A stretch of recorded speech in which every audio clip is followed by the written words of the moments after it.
The next topic that we're going to take a look at is going to borrow from the two functions that we were just looking at, the payment function and the FV or future value function. Now, something I like to do is I like to run numbers like this that we just did, where I can say, okay, initial amount, this expected interest rate, this term, these number of months, with this continual adjustment every month, I'm going to continue to invest this amount, and I find a number. Hey, that looks cool. Well, what happens if I change the interest rate? What if it's at 6%? What if it's at 9%? Then what happens? What if I change the monthly investment amount? What if I change that to $400 a month? Or go back to $100 or whatever it might be, right? I've got all these moving parts that I get in there and I want to adjust, and I want to see what happens to this number right here. Well, we've got what are called data tables. And data tables essentially set up scenarios for us inside of calculations like this right here. I want to substitute the monthly investment amount. What if I do $100? What if I do $200? What if I do $300? What if I do $500 a month? Then what happens? And I want to see all of those different scenarios. This is where a data table comes into play. Now, there are two different types of data tables inside of Excel. There's what's called a single variable data table, where you can substitute a single set of values, such as the scenario I just gave you. We got the formula, and now I want to substitute a bunch of different monthly investments. What if I do 100? What if I do 200? What if I do 300? What if I do 400? What if I do 50? Right? What happens? That's a single variable data table. But then there's also what they call a multi-variable data table, where you can set up two different sets of values. So in this case, I could say, well, what if I do this monthly investment at 100 versus 200 versus 300 a month versus 400 a month? And what if I adjust the term, right? Is it 480 months? Is it 360 months? Is it 200 months, right? What is it? I want to substitute those two different sets of variables of data. These are data tables. Take a look. I'm going to move over to the next worksheet, data tables. It's blank because we're going to start this from scratch. So let's just say I'm going to hop over to the B column, and let's say I've got $100 of initial investment, okay? And I'm going to expect a 7% return. So I'm going to say 0.07, and I'm going to do this for the next 360 months. And I'm going to continue to contribute an additional $100 every month. So I'll say 100, just like we did earlier. Okay? Let me zoom in here a little bit. So there's my numbers. There's my initial.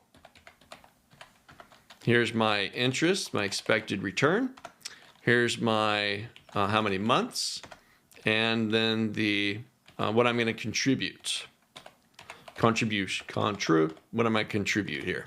Okay, every month. Did I spell that right? Contribute. That'll be my monthly contribution. So now I'm going to create the formula.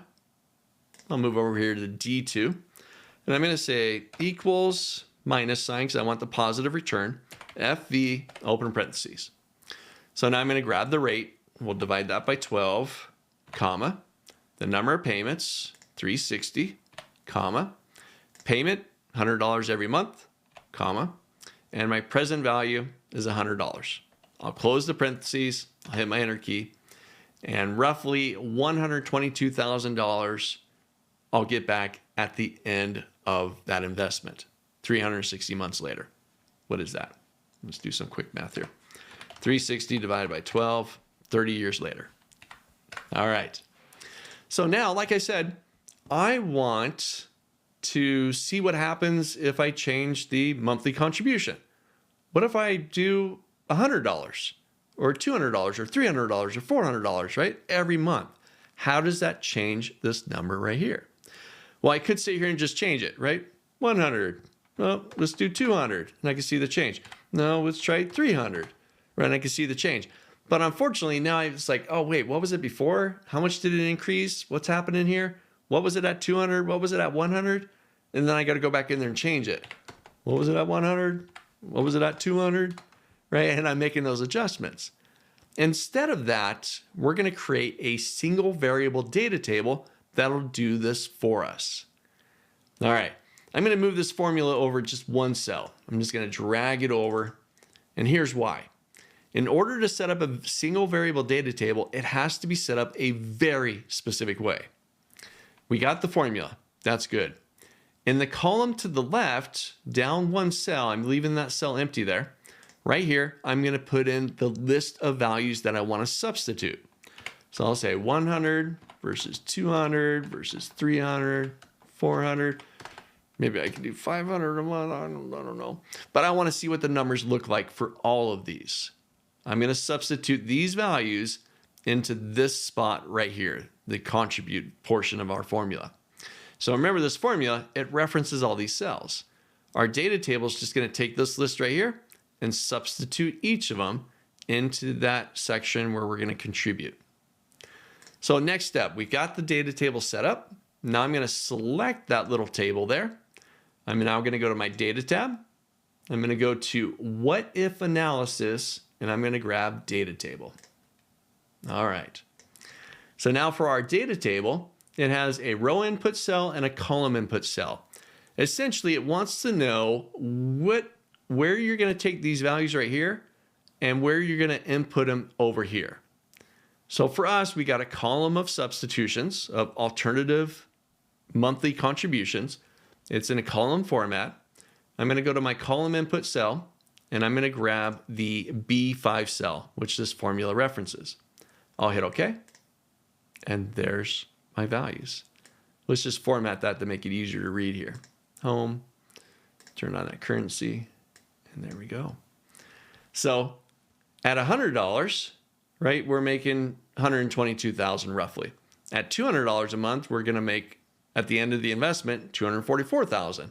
With $300, we got $366,000. For $400, we got $488,000. If I was able to do $500, we got $610,000 at the end of the 30 years with an initial investment of $100 at a 7% return. This is a data table. It's going to save you time. You don't have to monkey around with the values, changing them and remembering and changing and remembering them. You set up the data table, start with the formula, start next with your list of alternative values, select it, data, what if, data table, and you'll set up, in this case, your column input cell.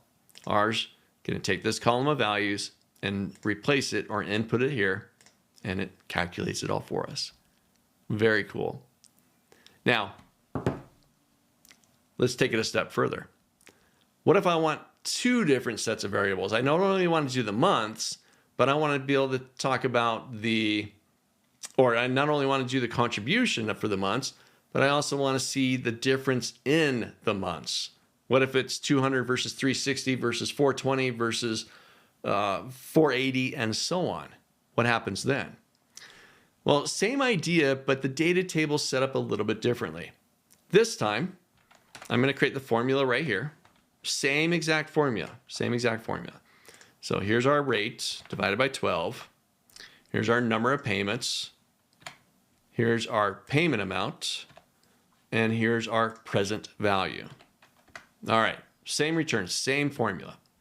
But this time, directly below that, I'm going to set up one set of variables. This will be the dollar amount, my contribution every month. So I'll just put a few of them in there. All right, that's the first one. The next one, the second set of variables, is going to go into the row to the right of the formula. This will be the months. So let's say I do 200 months versus 360 versus 480 versus, I don't know, versus what's 60 there? That's 30. 540? Is that right? All right, and so on. All right. So this is very specific. You have to set up a multivariable table just like this. We got the formula in the corner, one list of values, substitutions down below, and the other list of substitutions just to the right of that formula. So now, just like before, we'll select that list.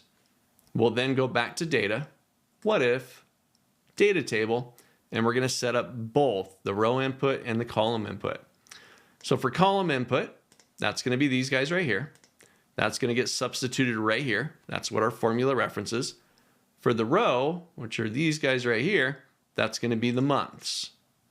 You ready for this? I'm going to hit OK. And there's our values. Let me just format this to make it easier to read. There we go. So for the next 200 months, $100 a month, we would have $38,000. For the next 480 months at $400 a month, we would have just over $1 million. That's pretty nice. Whew. Nice little table, builds it all out for us. What do you think of that? Single variable data table versus a multi-variable data table. Save you time with all sorts of scenarios. No longer are we getting in there and adjusting numbers and seeing what happens to the formula. It does it all for us. Try this out. Just hop over to the blank worksheet data tables, create your initial values, and try out the single and the multivariable data table.